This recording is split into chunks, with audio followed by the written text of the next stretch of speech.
Var hälsade tecknare.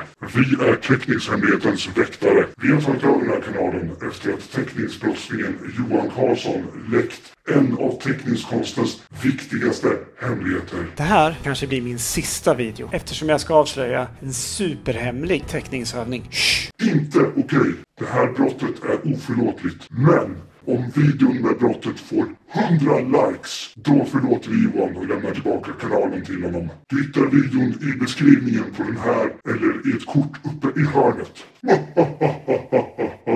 Men jag har ett ännu viktigare budskap. Vi har sett att det finns fler teckningsbrottslingar där ute som försöker läcka teckningskonstens hemlighet.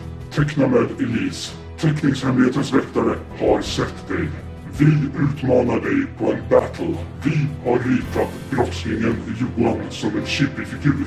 Och vi utmanar dig att rita dig själv som en chibi-figur.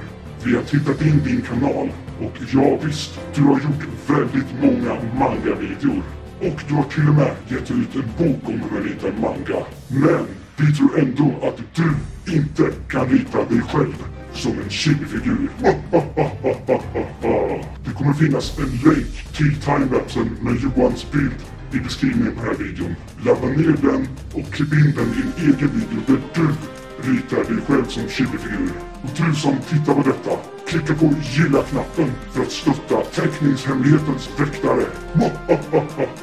Och du som stöttar Teckna med Elise kan kommentera på den här videon. Inte okej. Teckna med Elise, handsken är kastad. Du har en vecka på dig. Ladda ner time-lapsen, klipp in den i en egen video där du ritar dig själv som chibi-figur. Om du vågar.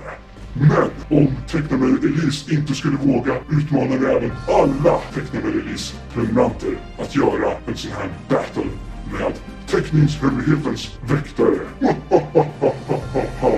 Matchen kan börja. Håll hemligheten säker så ses vi i nästa video.